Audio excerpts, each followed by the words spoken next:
Africa's top football talents have had an amazing 12 days of soccer display at the ongoing African Cup of Nations 2019 hosted in Egypt. For the first time in the history of the championship, 24 teams started the campaign and 16 are left. In a few hours from now, the second round will start on a knockout basis. Welcome to SaharaTV's AFCON 2019 show. My name is Jide Olaniro. I'll be back in a jiffy. Don't go away. All right, you're welcome back. This is still SaharaTV's AFCON 2019 show. Once again, my name is Jide Olaniro, and joining me to look at the tournament so far is Habib Oladapo. Habib, it's a pleasure to have you.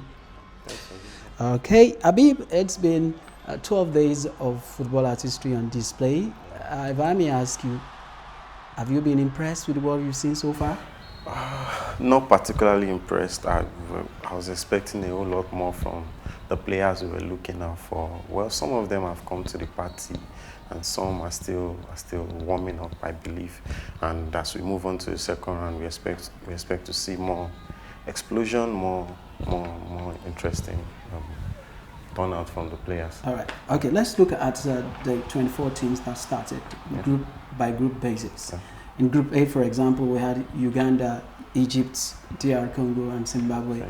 Were you surprised that it was Egypt and Uganda and DR Congo that progressed? Any surprise for you in that group? Well, yeah, no particular surprises. I was expecting, well, Uganda seems to be the surprise from that group. We're expecting that they didn't have the pedigree. Well, more in compare them to Egypt and maybe DR Congo. But then with their own base stars, they've been able to prove a point. They qualified behind Egypt as second. DR Congo too, well, they are a very decent team. Have quality players, Cedric Bakambu, Yannick Bolasie, players we've been used to in recent years. And they were able to pull, thanks to their last game against Zimbabwe, where they scored 4 goals, and they are in the second round. We expect that they'll be able to bring on the spark now that they're in the group stages. All right. But for Egypt, it's not been particularly impressive. But we've seen players like Trezeguet, seen players like El Mohammadi doing well in the tournament so far. Though Mohamed Salah has 2 goals, but he hasn't really been the spark that we expected. But we expect that, of course. There's still more to come. All right, to Group B, where that has Nigeria, almighty Nigeria. Of course, there is Guinea in that mix, Burundi as well as Madagascar. Yes. But at the end of proceedings, it was Madagascar that came top. Yeah, Madagascar is the surprise team of the tournament as it is. From their first game against Guinea, when we were expecting that at least Guinea would be able to override them, and with 2-2, then they were able to beat fellow debutants Burundi, and then they shocked the Super Eagles of Nigeria 2-0. And well, finishing top of the group is a big deal for them. A team that is like the second to the last ranked in the tournament so far, and they've been able to prove beyond that. The Super Eagles, on the other hand, yeah, a little bit iffy, Jekyll and Hyde, but we expect that. Going to the second round, though they're facing Cameroon, but going to the second round, they'll be able to bring up the heat. And then Guinea, on the other hand, well, maybe we'll blame it on the injury, Naby Keita not being fit, but then they've been able to put it to the second round, so we expect that they will also come up with something interesting. All right. Okay, in Group C, Algeria, Senegal, Kenya, and Tanzania. One of the team talking about Tanzania came with a Nigerian coach. Yeah. But unfortunately for them, they are back home. Yeah, they seem to be the weakling in the group. Well, as it became obvious in the group matches, they could not just match up to the competition they had. Algeria in that group, Algeria are like buzzing. They used their second team in their last game against Tanzania, and they won 4-0, and that just shows the depth in that team. We really have something to be worried about, like the rest of Africa. All right. And Senegal, well, not particularly impressive, being the highest ranked team in the tournament. It's not particularly impressive, but we've seen what Sadio Mane can do in their last game, and he's been able to come to the party well. Not particularly impressive in the game against Algeria, but was able to get 2 goals in their final game against Kenya. Yeah, that was what made the difference eventually. Okay. Group D, Morocco, Cote d'Ivoire, South Africa, Namibia. And looking at that Morocco squad, Averena, is he going to pull another surprise here? Well, Averena is looking to win his third AFCON with a different team. And well, Morocco, they look decent too. They've been impressive so far, but I think they and Tunisia are like the weakest that we've seen from North Africa now. But they still remain one of the favorites, and with their performance in the group, finishing tops ahead of Ivory Coast. Ivory Coast too, with the area of stars, have not really sparked, except in their last game too, when they won 4-1.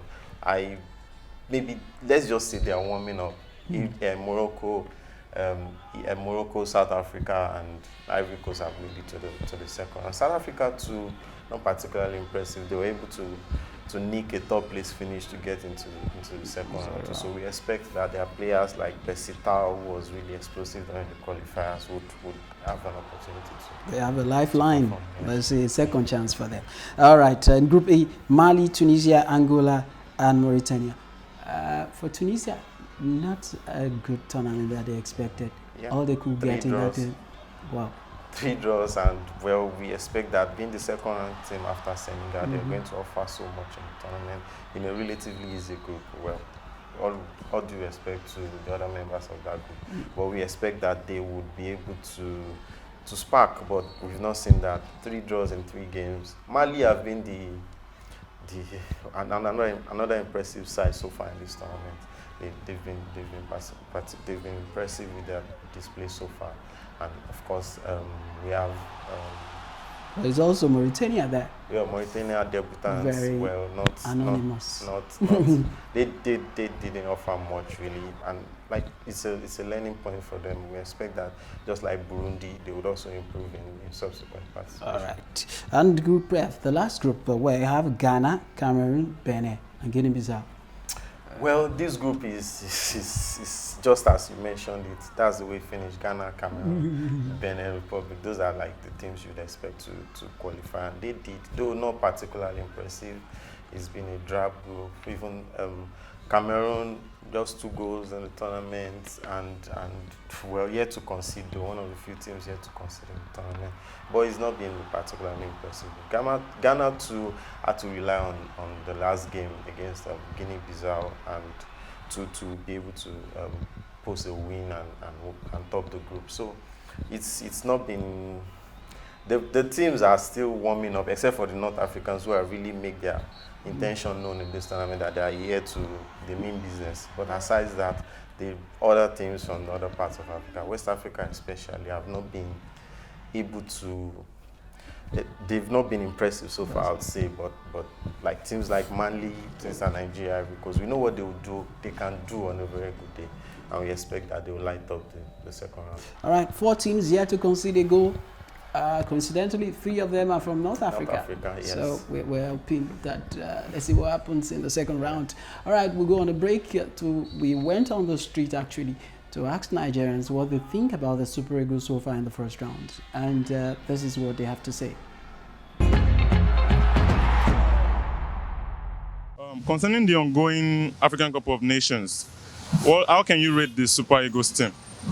Well, not bad. I think a little bit of complacency in the last match against, what team is that again now? Madagascar, I think. But then overall, it has been a decent performance. I think it has been fair. Odion Gallo has been very good for me, and I think he can do better. So we expect something really big against Cameroon, and we hope they will do us proud. I expect they should play with their mind. They should forget. Sometimes they tend to not to play too well for the country, because if they get injured, nothing happens. You understand? So they should play with their hearts and do the right thing. They will do better, yes. They will do better. Maybe by 5%. They're not playing anything at all. They don't have coordination. I don't know whether the coach is teaching them or they are the one that they are the one that is not learning. But I'm disappointed. I don't watch the ball because they just give you unnecessary heart attack. They just have a pattern of playing football. After all, they have been watching the EPL. You see how they play football. They have patterns. They just play no coordination. All I think is that they should sit back and go to the drawing board and see how they play football in the Western world. Ooh, well, as a human being, I can only first and foremost appreciate their effort. They are trying, but on a professional level, then they are not at their best. They are less impressive. Because if a little country like Madagascar can just run over us with a true impressive display against our Super Eagles, they are on the downside again. I hope they will play with blood on their eyes, as their striker said. That's Jude Gallo, right? Say they are going to wallop Cameroon. Let's hope and be prayerful, because they are prayer warriors. When they go into the field, they always pray before they start their matches. They pray during the half, and when the match come to an end, they pray also. So we'll pray for them too. Let them go onto the field and All right. Let me put it this way. They are professionals. Their coach is in charge of the team. So I expect them to adhere to the coach's instruction and put in the shift. They can perform more than what they are performing right now. Their performance right now, they can perform to the optimal level, which me I know.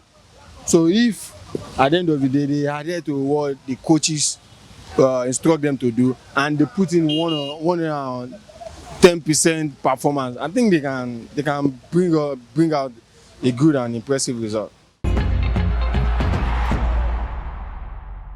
All right, you're welcome back. It's still the AFCON 2019 show on SaharaTV. And we are going straight to look at, do a preview of the round of 16, which starts in a few hours from now. And Habib is still here with me. Habib, let's start from Friday, which is Morocco against Benin and Uganda against Senegal. For Morocco, yet to know what it feels like to concede a goal. Yeah. And they'll be going out against Benin, one of the surprise teams as far as I'm concerned. Well, Benin has a decent team in this tournament. You look at Steven Mounier, you look at these players and you feel, well, they've been able to hold their own so far. But Morocco is of course, there is a gulf between them. There's a wide space between them. They are not on the same level. So we'd expect that Morocco might be able to just win this, not win this convincingly as I would expect them to do in this game. Uganda versus another very tight one. Senegal. Well, this Uganda have been very impressive. Even in the game they lost to Egypt, they were just unlucky. They gave a good showing so far in the tournament. Their star player Emmanuel Ukwe, 24-year-old home-based player, and he's been able to prove himself in this tournament. We expect that they will give Senegal a run for their money, but then the class is still going to show at the end of the day. With a team like Senegal, they should be able to take out Uganda any other day. I'd expect Senegal to nick this one. All right. Okay, and on Saturday, that will be Nigeria versus Cameroon. Yeah. Perennial rivals, right, you call them. And same Saturday, Egypt, South Africa. And let me tell you, Nigeria, Mikel will be out. Yeah, and the good news is that Jamilu Collins is back, yes, as well as Shehu Abdullahi might also be match fit. Yeah, so we'd expect that maybe Olaina will go back to his favorite right side, right fullback, and then Jamilu will take his place in the left fullback. But then Olaina has impressed so far where he is, so I would expect that the coach would keep the team the way it is now. With Shehu Abdullahi back, he might be able to take back his place from Awaziem, that is currently holding forth for him. Mikel out. I don't think we'll miss Mikel in this game. In the last few games that he's participated, he's not been particularly convincing, and he's shown that he's past his prime. It's obvious he's past his prime. It's just. But we'd expect that we have players like Etebo, we have Iwobi, we have Ndidi, who are their own. They are very good players on a very good day. Cameroon yet to concede in this tournament, though have not been as explosive as we'd expect. But as defending champions, we would expect that they will be a difficult test for the Super Eagles. At the end of the day, I expect the Super Eagles to be able to nick it, because based on recent matches during the qualifiers to the 2010 World Cup, we were able to beat them 4-0 here and then to get a draw in Cameroon. Clarence Seedorf, not particularly, haven't really done much with the team in terms of play, but they've been able to hold their own. Cameroon are definitely a good side on a good day, and they would make it difficult for the Super Eagles. But I expect the Super Eagles to be able to pull this one off, though maybe a 1-0 victory or maybe penalty shootout. Wow.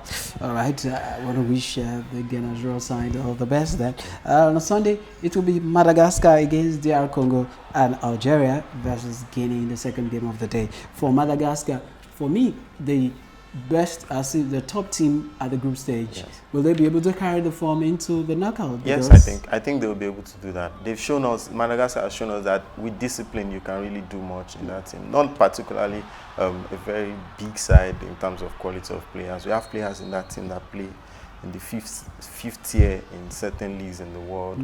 We have players that play in Saudi Arabia and a lot of other home-based players, and they've been able to remain compact in the face of opposition and be able to hold their own. And I expect that DR Congo, well, haven't really been impressive too. They've struggled so far in the tournament, but with the quality they have, they might be able to just make a claim into this tournament by defeating Madagascar. But actually, I'd give this one to Madagascar. And finally, let's go straight to Monday, where we have Mali against Cote d'Ivoire, Ghana, Tunisia.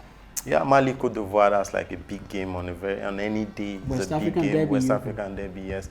And Mali has been very impressive in this tournament, like I said earlier, and Ivory Coast they've not been convincing. They've been like struggling all the while we've seen. But any day with the players like Nicolas Pepe, with Reza, Jonathan Kojia, Seridai, Jonathan Seri, we expect Ivory Coast, who won the tournament in 2015. We expect that they will be able to nick this one too and make their stake in the tournament. All right. Okay. Yeah, that's it for the round of 16. Yes. We'll be back. But before we go, let me ask Habib once again. Habib, if you were to look at the crystal balls and determine who eventually will be Africa's champion 2019. Well, I can't look past the North African teams, really, but I'd like to say that by the quarterfinals, we'll be able to make a pick. But for now, if I'm just going to pick a team, I know it's going to be a North African team because they've been the shining lights in this tournament so far. All right. Africa is football. Football is Africa. Where the passion is, Africans will definitely go.